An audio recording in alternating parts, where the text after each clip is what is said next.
Praise God! Malakas sa palakpak sa Panginoon! Hallelujah! Tumayo po tayong lahat. Kamayan natin ang bawat isa. Sabihin natin, ang saya ko, nandito ka. Ang saya-saya ko, nandito ka. Kahit brown out, ay nandito tayo na nagpupuri at sumasamba sa ating Panginoon. Amen and amen. Now let us declare this prayer sa ating mga buhay. Everybody, shalom, shalom, shalom. Nothing is missing, nothing is broken, nothing is lacking in my life. And as I walk in humility and faithfulness, goodness, mercy, favor from God and favor from men shall follow me in Jesus' name. Amen and amen. Praise the Lord. Please be seated. Magandang umaga po. Good morning and welcome sa ating brownout edition ng ating worship and healing service. Medyo magtitiis muna po tayo sa init dahil ang schedule ng brownout na ito ay buong maghapon hanggang alas 5 ng hapon. So, praise God pa rin dahil nandito pa rin ang bawat isa. Amen? Tama, mainit dito pero mas mainit sa impyerno. Pakisabi mo sa katabi mo. Praise the Lord. Well, sino po sa atin dito ang hanggang ngayon ay naghihintay ng sagot sa mga panalangin niya sa Panginoon? Praise God.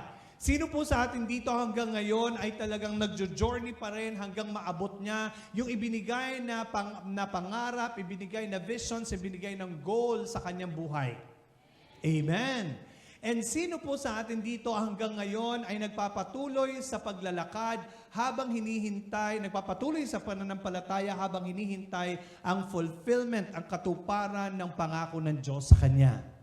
Amen. Tayong lahat ay pare-pareho. We are of the same page, of the same book. Kaya lang ang tanong again is, habang hinihintay natin at nagpapatuloy tayo, ano nga ba ang ating mga ginagawa?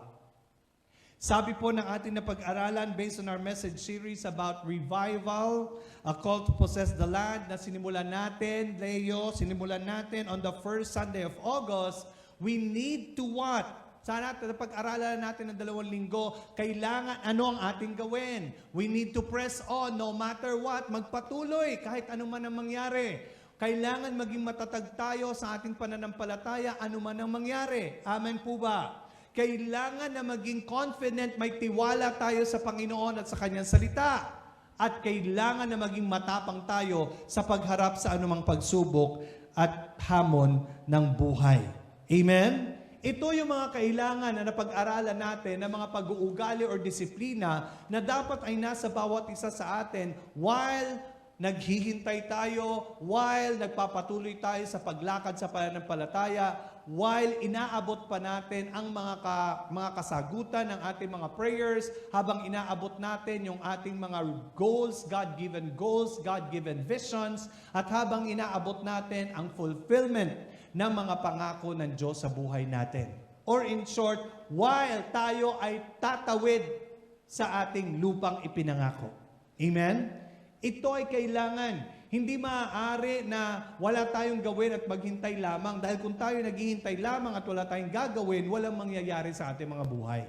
Tama po ba? At hindi rin maaari na may ginagawa nga tayo pero mali naman ang ating ginagawa at kontra naman sa kalooban ng Diyos dahil sigurado kapag kaganon, wala rin mangyayari sa ating mga buhay. Amen? Kaya nga today, ngayong umagang ito, we will look on the 5th discipline. Titignan natin ano ba yung ikalimang disiplina or pag-uugali or mga gawi na kailangan na nasa buhay natin while we are waiting for the answer to our prayers, while we are reaching the goals that God has put on us, and while we are journeying to our promised land. Ano po yung ikalimang pag-uugali, ikalimang disiplina na dapat ay nasa atin sa pagpapatuloy natin sa ating message series sa pinamagatan nating Keep on Moving Forward. Pakisabi sa katabi mo, keep moving forward. Ayan, keep moving forward. Balikan natin ang pinag-aaralan natin, Joshua chapter 1 verses 1 to 9. Now it happened after the death of Moses, the servant of the Lord, that the Lord spoke to Joshua, the son of Nun, Moses' servant, saying, Moses, my servant, is dead. Now therefore arise to take this place, cross over this Jordan, you and all these people, into the land which I am giving to them, to the sons of Israel. I have given you every place on which the sole of your foot treads, just as I promised to Moses. From the wilderness of Arabia in the south and this Lebanon in the north, even as far as the great river, the river Euphrates in the east, all the land of the Hittites, Canaan, and as far as the great Mediterranean Sea, toward the west shall be your territory. No man will be able to stand before you to oppose you as long as you live. Just as I was present with Moses, so will I be with you. I will not fail you or abandon you. Be strong and confident and courageous, for you will give this people as an inheritance the land which I swore to their fathers to give them. Only be strong and very courageous. Be careful to do everything in accordance with the entire law which Moses my servant commanded you. Do not turn from it to the right or to the left, so that you may prosper and be successful wherever you go. This book of the law shall not depart from your mouth, but you shall read and meditate on it day and night, so that you may be careful to do everything in accordance with all that is written in it. For then you will make your way prosperous, and then you will be successful. Have I not commanded you? Be strong and courageous. Do not be terrified or dismayed nor intimidated, for the Lord your God is with you wherever you go. 2 linggo na natin pinag-aaralan ang libro ni Joshua chapter 1, 1 to 9. At ngayong umagang ito, makikita natin that after God instructed Joshua to continue with the journey with strong faith, di ba? Napasa natin ang instruction ng Lord sa kanya, yes, patay na si Moses, pero hindi namatay ang vision, hindi namatay ang promise ko, magpapatuloy yon, kaya magpatuloy ka. Magpatuloy ka. At kailangan lakasan mo ang iyong loob. Kailangan magkaroon ka ng malakas sa pananampalataya at kailangan meron kang confidence, kumpiyansa, tiwala sa Diyos at sa Kanyang mga pangako. Matapos na maibigay ang 4 na instructions na yon, ay may ibinigay pa siyang isa pang additional commandment or instruction, which I believe was an all-encompassing command. Bakit all-encompassing command yung ibinigay na ikalima? Because naniniwala ako na yung ikalimang command, kapag ginawa yun ni Joshua, ay magagawa na rin niya ang lahat ng command na naunang ibinigay sa kanya. And makikita natin dito na just like in the case of Joshua, gaya ng kanyang sitwasyon, tayo po na naghihintay sa fulfillment ng pangako ng Diyos. Tayo po na naghihintay na maabot natin ang itinakdang promised land sa atin ng Panginoon, ay nangangailangan din na bigyan ng ikalimang utos or ikalimang command or ikalimang instruction ng Panginoon, dahil again, kapag nagawa natin ang ikalimang command or instruction na ito, naniniwala ako, magagawa na rin natin yung naunang 4 na command. Amen? Ano po kaya itong ikalimang discipline that we need to have as we move on forward to our destiny? Ang ikalimang disiplina, ang ikalimang instruction, mga kapatid, walang iba kung hindi to be obedient to the Word of God. Ito yung ikalimang disiplina na dapat ay mayroon tayo ngayon at bawat araw ng buhay natin. To be obedient to the Word of God. Ang sabi po ng Joshua chapter 1 verse 7 to 8, be careful to do everything in accordance with the entire law which Moses my servant commanded you. Do not turn from it to the right or to the left, so that you may prosper and be successful wherever you go. Who wants to prosper? Who wants to be successful? Ang sabi ng salita ng Diyos, do everything that is written on the law of God. And then sinabi niya, this book of the law shall not depart from your mouth, but you shall read and meditate on it day and night, so that you may be careful to do everything in accordance with all that is written in it. Then you will make your way prosperous, and then you will be successful. Again, sino yung gusto po na maging prosperous sa buhay? Sino po yung gusto maging mapagtagumpay sa buhay? Ano ang sinabi ng Panginoon? Magbasa, magbulay-bulay, at sundin ang kanyang salita. Amen? Kaya nga ito yung ikalimang disiplina. Very basic it may seem, but ang problema sa atin, this basic commandment hindi natin nagagawa. Tama ba? That's the problem with us. And makikita po natin, ang katotohanan is this: God is the one who called the Israelites out of Egypt. Sino bang tumawag sa mga Israelita palabas ng Ehipto? Hindi ba ang Panginoon? And then God is the one who promised them the promised land. Siya ang nagsabi, nangako sa kanila na dadalhin ko kayo sa Kanaan, ang aking ipinangakong destiny para sa inyo. And God is the one who chartered the destiny. Ang Diyos ang nagplano, ang master planner ng buhay at kahihinatnan at kinabukasan at destinasyon ng mga Israelita. And while all of these are true, nananatili pa rin ang katotohanan na huwag natin kalilimutan that God has the instructions on how to conquer and possess the promised land.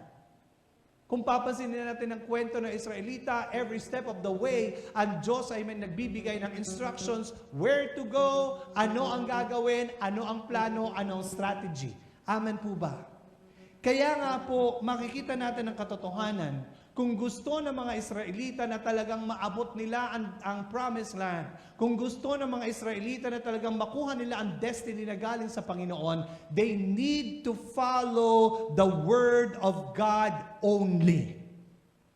Walang iba silang dapat pakinggan, basahin, magpagabay, at sundin kung hindi ang salita ng Diyos, upang maabot nila ang ipinangakong promised land sa kanila. Amen? There is no other way, there is no other thing, there is no other word, there is no other instruction na dapat nilang pakinggan at sundin kung hindi ang instruction na nanggagaling sa Diyos na siyang tumawag sa kanila at nangako na itatawid sila sa promised land.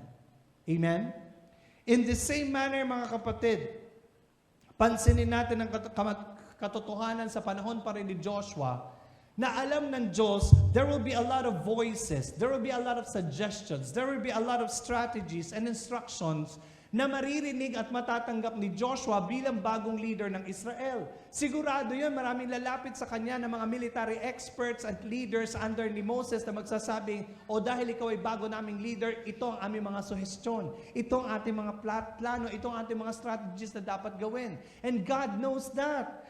And makikita natin, alam din ng Diyos na even the enemy will try to distract Joshua by giving him a lot of strategies and ideas. Maging yung kaaway, makikisawsaw. Sasabihin ng kaaway sa kanya, maganda nga yung mga sinasabi nila, maganda nga yung sinasabi ng salita ng Diyos, pero mas maganda yung sinasabi ko sa iyo. Ito gawin mo.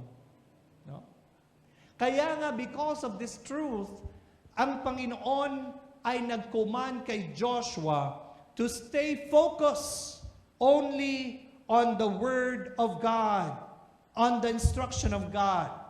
Sabi ng Panginoon, alam ko yan, Joshua, sa panahong ito, magkakaroon ka ng overload of instructions, suggestions, different plans and strategies. Kaya sinasabi ko sa iyo ngayon pa lang, huwag kang lilihis sa kaliwaman or sa kanan. Tutukan mo ang salita ko. Tutukan mo ang commandment ko. Tutukan mo ang aking instructions. Because yan lang ang kaparaanan para maitawid mo ang lahat ng mga Israelita papunta sa lupang ipinangako ko sa iyo. God is telling or was telling Joshua that there is no other way that can perfectly guide them into their God-given destiny but the Word of God. Walang iba po na makakagabay sa atin or sa kanila nang walang pagkakamali kung hindi ang salita ng Diyos. Today, sa henerasyong ito na napakarami at puno ng hindrance at distractions, Do you believe that? We are a generation of distractions. Tama ba? Kabi-kabila, everywhere we look, there are distractions in this generation.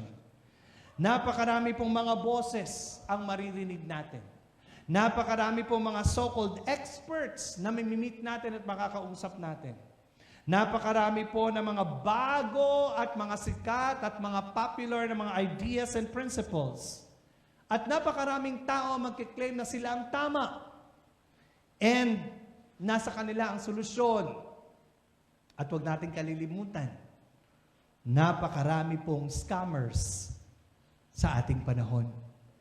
Sino po ba na biktima na ng scammer dito? Diyos ko, ako lang at si May. Yeah. Diba? Yun, meron na mga nabiktima ng scammer. Ang mga scammer ngayon ay napakagaling. Mapapaniwala nila tayo na tama ang sinasabi nila at mabuti ang sinasabi nila. Kaya nga makikita natin dito mga igsoon, these scammers will deceive us if they can. Kaya marapat gaya ng sinabi ng Panginoon kay Joshua, tayong lahat ay tumutok lang at manatiling sumusunod sa salita ng Diyos lamang upang hindi maligaw, hindi magkamali at hindi malinla at mabiktima ng tao at kaaway. Amen? This is a discipline that we all need to have in our life. Kasi nga, dahil hindi natin dinidisiplina yung sarili natin na sumunod lang sa salita ng Diyos, kaya tayo nabibiktima. Tama po ba? Kaya tayo naloloko ng tao man, naloloko ng mga sitwasyon man, maging ng ating mga nararamdaman. Kasi why?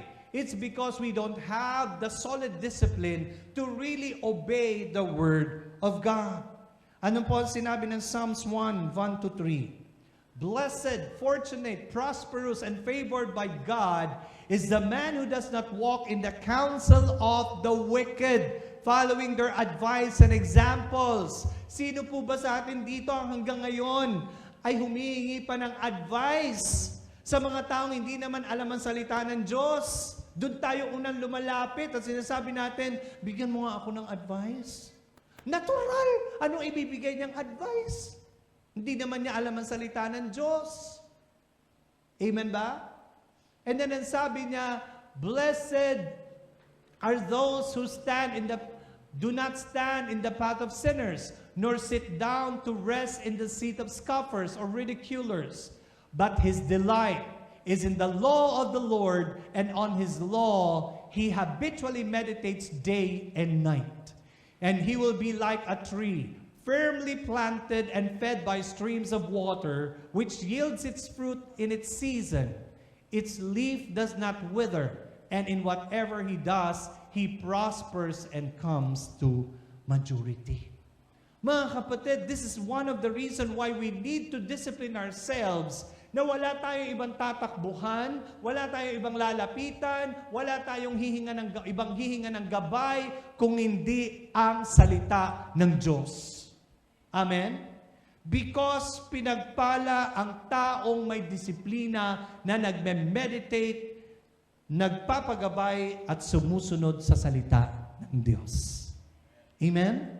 Mga kapatid, alam ng Diyos ang kanyang iniuutos. Tama po ba? Alam ng Diyos ang kanyang ginagawa. Amen? Alam ng Diyos ang bukas.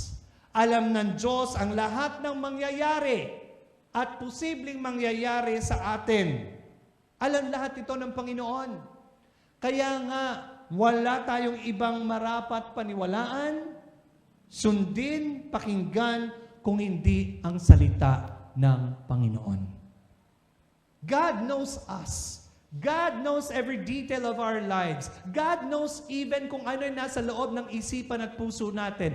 God knows yung bukas natin. God knows yung future natin. God knows anong mangyayari sa atin kapag ginawa natin ang mga bagay na ito. Therefore, kung meron man tayong hihingan ng gabay, walang iba kung hindi ang paggabay ng salita ng Diyos. Amen? Why is that? Bakit ba salita ng Diyos lang, pastor? Hindi ba pwede yung salita ng ibang tao, ng artista, ng celebrity, ng endorser? Hindi ba pwede yon? Bakit ang salita lang ng Diyos ang dapat natin pinapakinggan all the time? Two things lang po. Number one, because the Word of God is perfect. Say it with me, perfect. Perfecto ang salita ng Diyos. Ano ang sinabi ng Psalms 19:7-9? God's laws are perfect. They protect us, make us wise, and give us joy and light. God's laws are pure, eternal, and just. Walang pagkakamali ang salita ng Diyos at hindi kailanman magkakamali. And then ano ang sinabi ng 2 Timothy 3:16-17? All scripture is God-breathed, given by divine instruction, and is profitable for instruction, for conviction of sin, for correction of error, and restoration to obedience, for training in righteousness, learning to live in conformity to God's will, both publicly and privately, behaving honorably with personal integrity and moral courage, so that the man of God may be complete and proficient, outfitted and thoroughly equipped for every good work. Mga kapatid, perpekto ang salita ng Diyos. Tayong tao madalas nagkakamali. Tama po ba? Tayong tao ay nagkakamali. Ang mga libro ay nagkakamali. Tama ba? Kami sa school, marami kami libro doon. Nakita namin, mali man ito. And we contacted the publishing. Sabi naman, mga sir, mali po yung page ganito. Hindi po tama ang itinuturo nyo. So kahit libro, kahit author ay nagkakamali. But you know what? Ang salita ng Diyos kailanman ay hindi magkakamali. Amen? Kung ano ang sinabi niya more than 2,000 years ago, yun pa rin ang sinasabi niya ngayon at hindi yun magbabago dahil nagbago na ang kultura ng mundo. Hiyang-hiya naman tayo. Yung Bible pa mag-a-adjust sa atin, ganon? At sasabihin natin, luma naman na yan, bago na ngayon, moderno na ngayon, so dapat i-revise din yan. No! The Bible is perfect. Walang pagkakamali.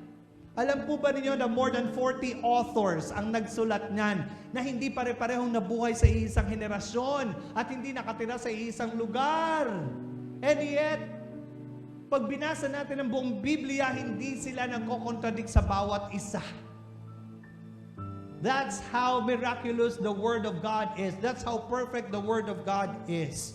Ito lang ang libro na kung susundin, ay makapagpapabago at makakapag-ayos ng ating buhay. Amen ba? Ito lang yung libro na makakagabay sa atin papunta sa ating God-given destiny. Wala nang iba pa. Amen? Pangalawang rason, bakit the Word of God ang dapat nating tutukan at sundin, hindi lang siya perfect because the Word of God is eternal and timeless. Eternal, timeless. Walang hanggan ang salita ng Diyos. Ano ang sinabi ng Psalms 119 verse 89? Lord, your word is everlasting. It continues forever in heaven. Ang sabi ng Matthew 24:35, the world, the earth, and sky will be destroyed, but my words will last forever. Amen? Ito yung pangalawang dahilan bakit ipinagpipilitan natin sa bawat isa na kung meron tayong dapat pakinggan, sundin habang buhay kung hindi ang salita ng Diyos. Because why? The Word of God will last forever.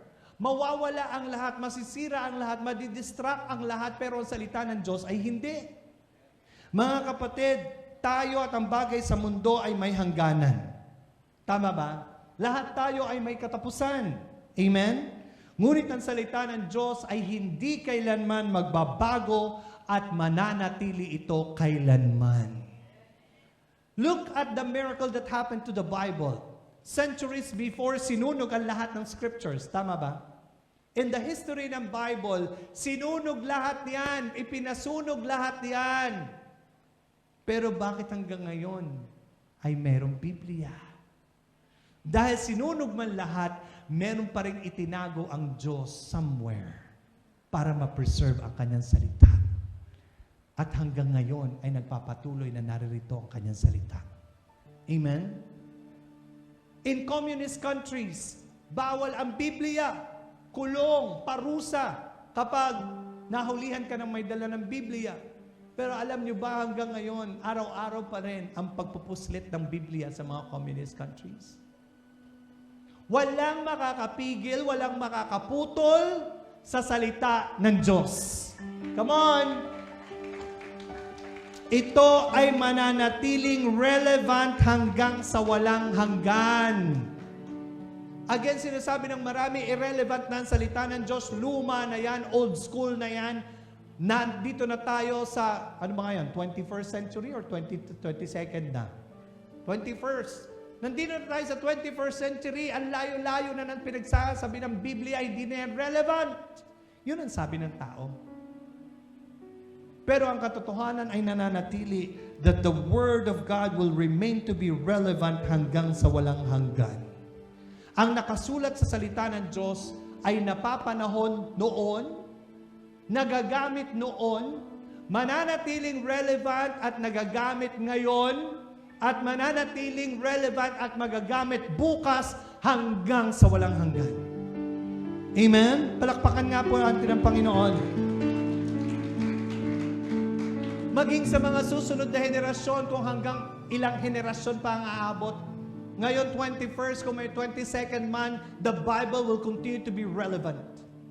Kaya nga po, ang pagsunod sa salita ng Diyos is the way to experience all that God has for us. Sabi ko kanina, sino po naghihintay pa ng sagot ng panalangin? Sino naghihintay pa na maabot niya ang destiny na inilagay ng Diyos sa kanya? Sino naghihintay na ma-fulfill pa ang mga promise ng Lord sa kanya? Kapatid, while you are waiting for all of these things to come to pass, be sure that you have the discipline of obeying the Word of God. Amen? Ano ang sinabi ng John 15:7? But if you stay in me and obey my commands, you may ask my request, any request you like, and it will be granted. Paborito ng marami to, lalo na yung mga salitang, you may ask any request you like, and it will be granted. Napakaganda mga salita ng Diyos. Hingin mo anuman ang gusto mo at ibibigay ko ito sa iyo. Ano ba yung mga gusto natin? Ang dami nating gusto. Tama po ba? Pero alalahanin natin ang Biblia at ang Diyos ay hindi gaya ng genie na kailangan kiskisin lang ng 3 beses, lalabas siya at sasabihin, binibigyan kita ng 3 kahilingan. Sabihin mo na at aking gagawin. Hindi po ganon ang salita ng Diyos at hindi ganon ang Diyos. You want to ask anything you like? Gusto niyo po bang humingi ng kahit na ano? Gusto niyo po bang ibigay sa ito sa inyo ng Diyos kahit na ano man ito? Ano ang kondisyon? Stay in God and obey His commands. Yun ang kondisyon. Kaya nga ang tanong, are you asking for salvation? Sino pong humihingi ng kaligtasan ng ating mga mahal sa buhay? Next slide, Yoy.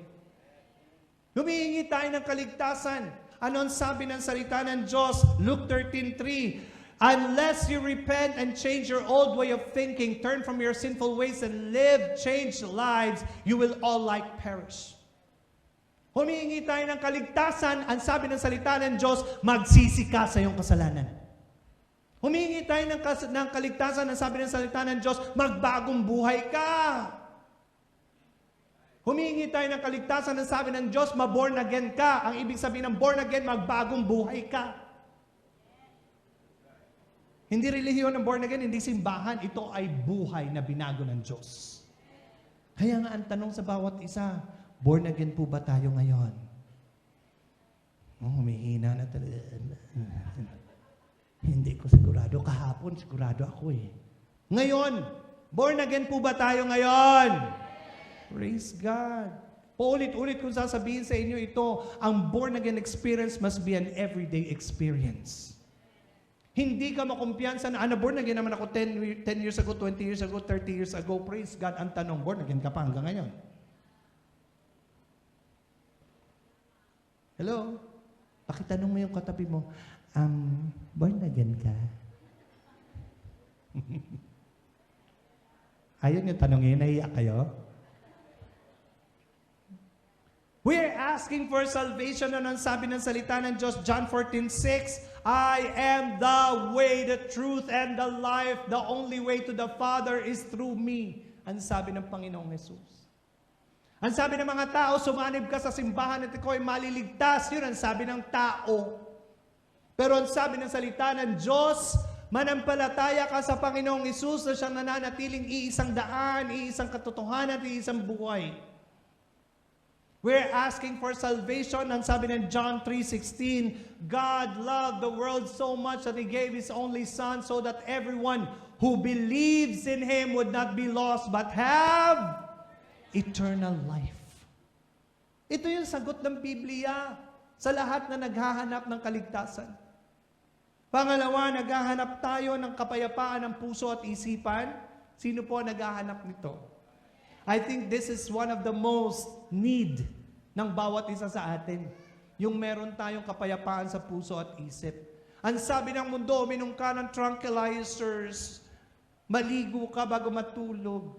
Ano pa ba? Uminom ka ng mainit na gatas, magpamasahe ka, magpatugtog ka ng mga soft music.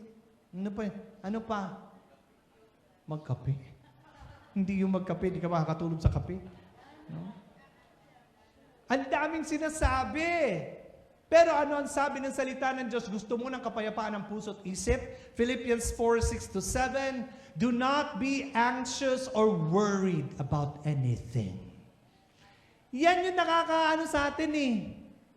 Nakakawala ng kapayapaan ng puso at isipan. Yung alin? Yung pag-worry. Yung pagiging anxious. Ang sabi ng salita ng Diyos, gusto mo ng kapayapaan, huwag kang mag-alala. At ang sabi niya, by prayer and petition with thanksgiving, continue to make your specific request known to God. At pag ginawa natin yun, anong sabi ng salita ng Diyos? The peace of God, that peace that which reassures the heart, that peace which transcends all understanding, that peace which stands guard over your hearts and your minds in Christ Jesus is yours. Come on.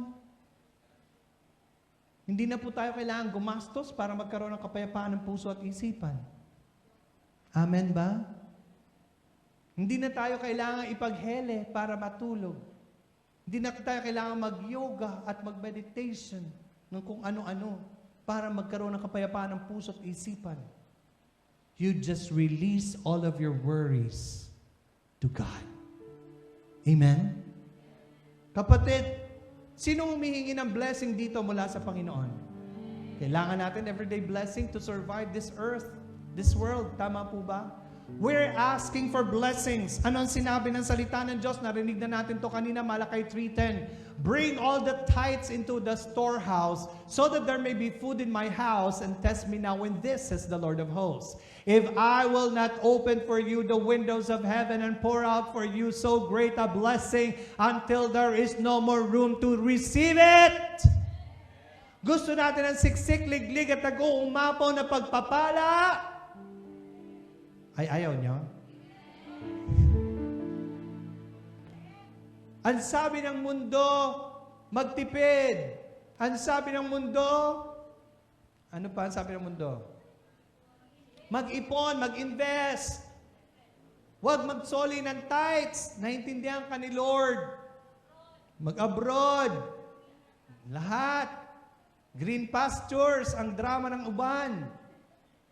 Pero alam nyo ba, ang sabi ng salita ng Diyos, kung mananatili ka lang tapat sa pagsusuoli ng 10% of your income, kaya man kitang payamanin kahit nandito ka lang. Amen? Sino naniniwala ang sinabi ng salita ng Diyos? Come on! Hindi lang yun eh. Ang sabi ng salita ng Diyos sa Proverbs 11:24-25, one person gives freely, yet gains even more. Another withholds unduly, but comes to poverty. A generous person will prosper. Whoever refreshes others will be refreshed. Anong sabi ng mundo? Para magkaroon tayo ng maraming pera, maging inot, maging madamot, wag magbigay ng magbigay. Diba? Lagi lang tayo magbibigay, mauubusan man tayo. Yun ang prinsipyo ng mundo, dapat mag-save. Maging inot, maging kuripot, maging madamot. Pero ang sabi ng salita ng Diyos, ang mga taong mapagbigay ay bibigyan pa ng mas marami sa kanyang ibinigay. Come on! Ang taong mapanglibre ng kapwa ay bibigyan pa rin ng marami para mas marami pa rin siyang ilibre. Come on!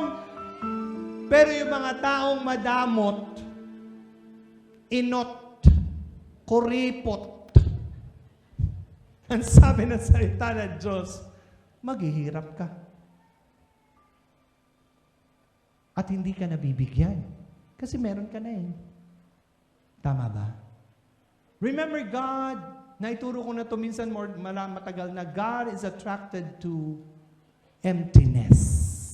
When God sees your hand empty, dahil kabibigay mo na ubusan ka na, God will see your pocket and your hands empty. And God will command His angels and say, padalhan nyo na yan. O, naubos na siya, kabibigay niya, padalhan nyo na. Padalhan nyo na. Para mas marami pa siyang maibigay sa susunod. Tell your seatmate, maging alulod ka ng pagpapala.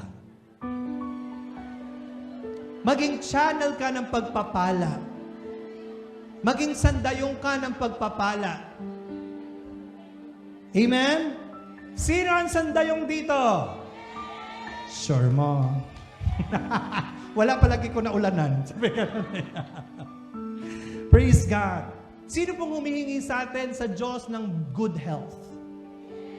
Gusto natin lahat yan. Lalo ngayon, bawal magkasakit. Ano ang sabi ng salita?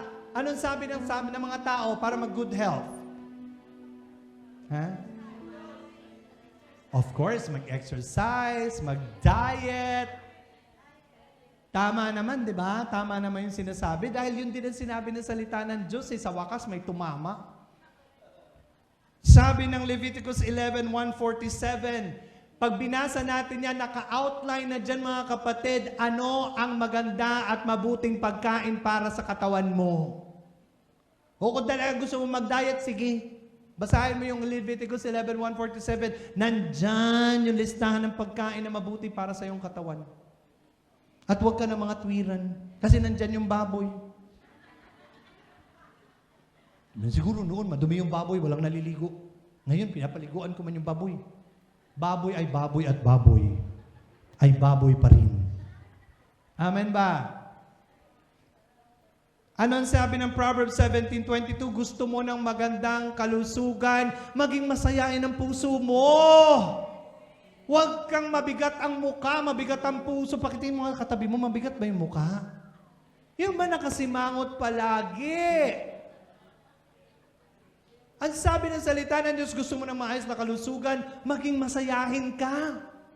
Huwag kang reklamador. Amen? Kasi yung reklamador, inaatake sa puso. Tama ba? So maging masayahin ka.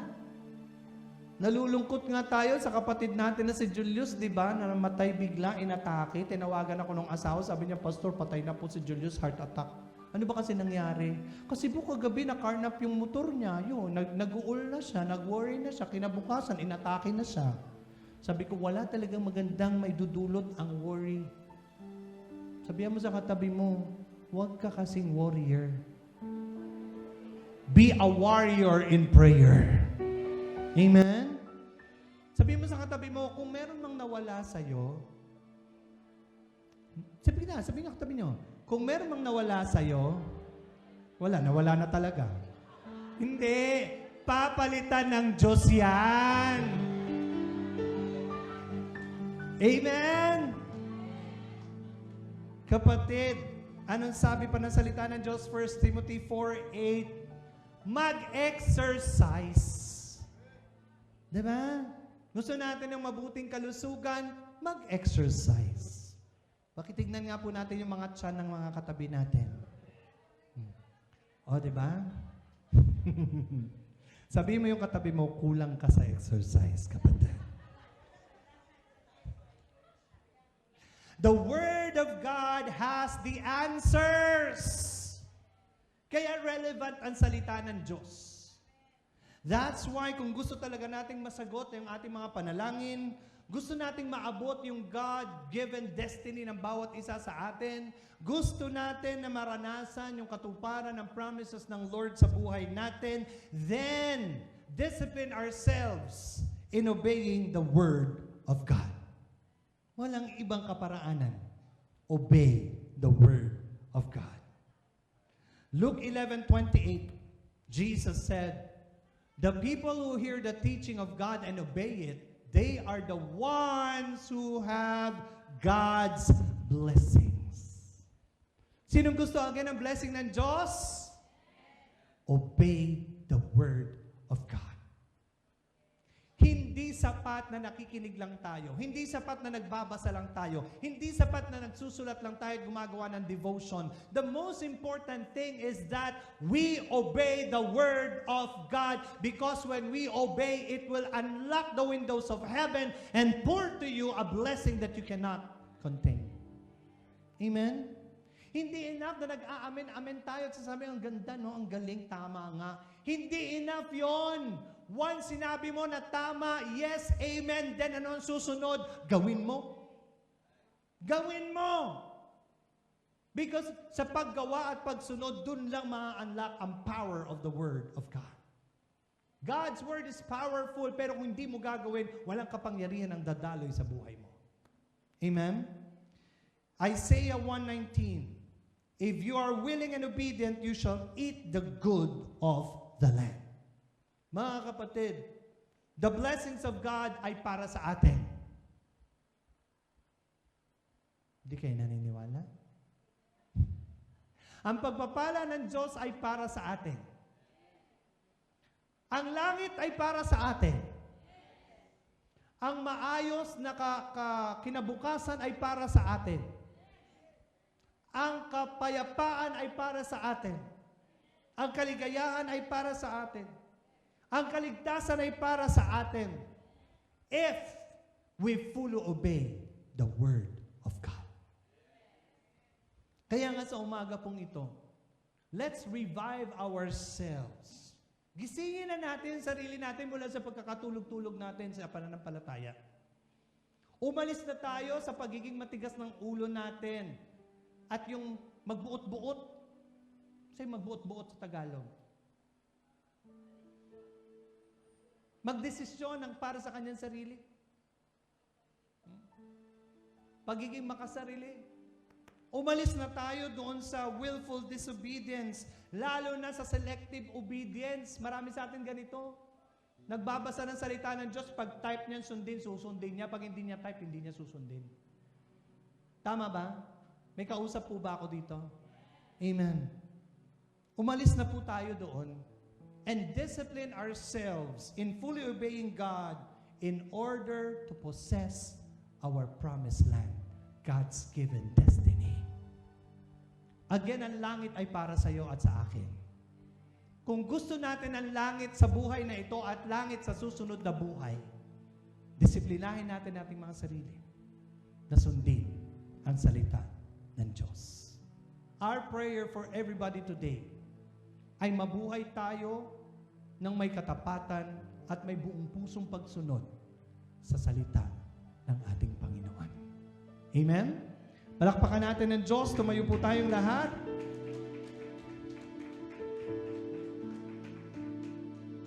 I'll obey and trust you. I'll obey because I love you. I'll obey. My life is in your hands. If it's the way, the truth, that when feelings go away, I will trust you and obey. Panginoon, ito ang awit ng puso at dalangin namin sa umagang ito, na masumpungan mo ang bawat isa, anumang oras, ay makita mo na sa tulong ng iyong biyaya, sa tulong ng iyong Santong Espiritu, ay sumusunod sa iyong salita. Patawarin niyo kami sa maraming pagkakataon na sinusunod namin yung sarili naming gusto, sarili naming plano, sarili naming pakiramdam, maging yung sinasabi ng ibang tao. Patawarin niyo kami, Panginoon, na hindi namin kinukonsulta ang iyong salita. At kung kinukonsulta man namin ang iyong salita, ay hindi ka namin sinusunod. Patawad, Panginoon, sinasabi namin na hari ka ng buhay namin, pero sa totoo lang, maraming beses kami pa rin na nakaupo sa trono ng aming mga buhay at kami pa rin ang nasusunod. Patawarin niyo kami sa maraming pagkakataon na ang sinusunod namin ay aming nararamdaman, hindi ang sinasabi ng pananampalataya at ng salita ng Diyos. Panginoon, tulungan niyo po kami na mula sa umagang ito ay mabuhay kami ng may katapatan at may taos-pusong pagsunod sa iyong salita. Sinabi mo sa iyong salita, walang mahirap gawin para sa taong nagmamahal. Minamahal ka namin, Panginoon, dahil doon makakaya namin gawin ang iyong kalooban at ang iyong salita. Lord, I pray na kaming lahat ay makatawid sa aming God-given, chosen destiny. Makatawid kami hanggang langit. All because sa tulong mo ay sumusunod kami sa sinasabi ng iyong salita. In Jesus' mighty name we pray. Amen and amen.